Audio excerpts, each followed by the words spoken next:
Hello again. I just wanted to continue my education about brain fog and the things that cause it. And today I want to talk about sleep deprivation. So I think we've all experienced it in our lifetime at one time or another. And here's what I learned about it. Of course, we know your body has to have sleep just like it has to have air and water and food to function at its best. Because during sleep, your body restores its chemical balance and your brain forges new connections and it helps memory retention. So without enough sleep, your brain and your body systems do not function properly and it can dramatically affect the quality of your life.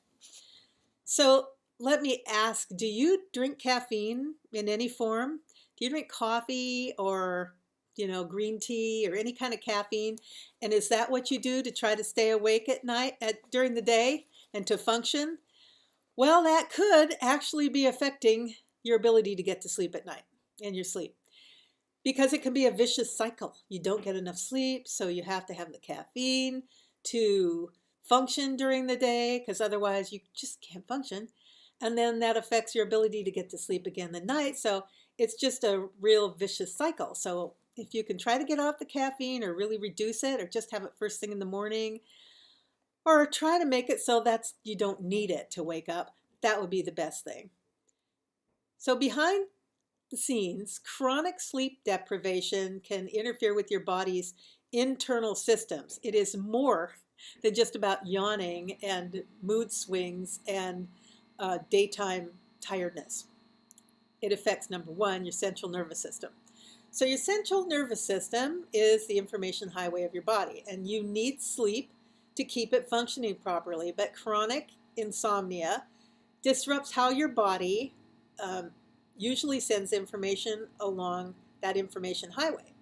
So during sleep, pathways form between the nerve cells, the neurons, in your brain that help you remember what you learned during the day. Sleep deprivation leaves your brain exhausted. Right, we've been there. And then it can't perform its duties very well. So you may also find it more difficult to concentrate or to learn new things. And the signals then may also just be delayed and decreasing your coordination. I know that. When I'm sleep deprived, I bump into stuff. That's when I stub my toe. That's when I get bruises on my legs and stuff because somehow my mind-body coordination is off just a little bit. And it's when I drop things all the time. So yes, it affects your body that way and decreases your coordination. And then increases your risk for accidents like stubbing your toe and all of that stuff. Getting bruises all over your body. It can also, sleep deprivation also affect your mental abilities and your emotional state. Do we get a little bit crabby when we're sleep deprived? So you might have some mood swings, and it can also really affect your decision-making processes and maybe even your creativity. So sleep deprivation, too, also affects your immune system. So when you sleep, your immune system produces these protective infection-fighting substances, which are called cytokines. These cytokines, they also help you sleep, which gives your immune system more energy to defend itself against illness.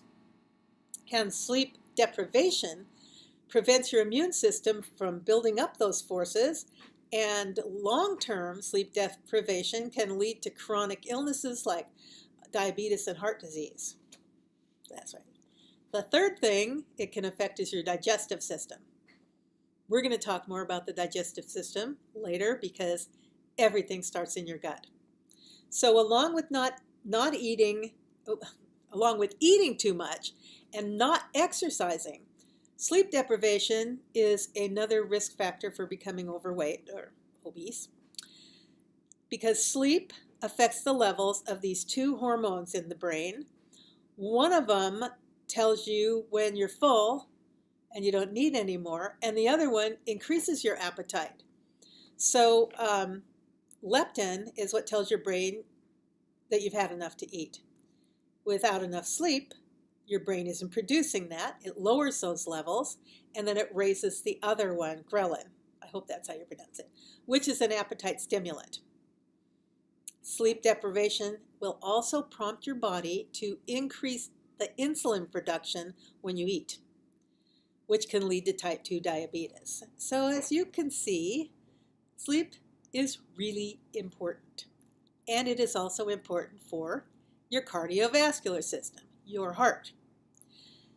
So sleep affects the processes that keep your heart and your blood vessels healthy, including blood sugar levels and blood pressure and inflammation levels. It also plays an important role in your body's ability to heal and repair those blood vessels and your heart.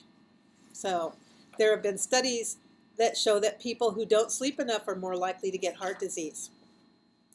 It also affects your endocrine system, your hormones. So hormone production is dependent on sleep. For testosterone production, you need at least 3 hours of uninterrupted sleep, which evidently is about the time of your first REM episode.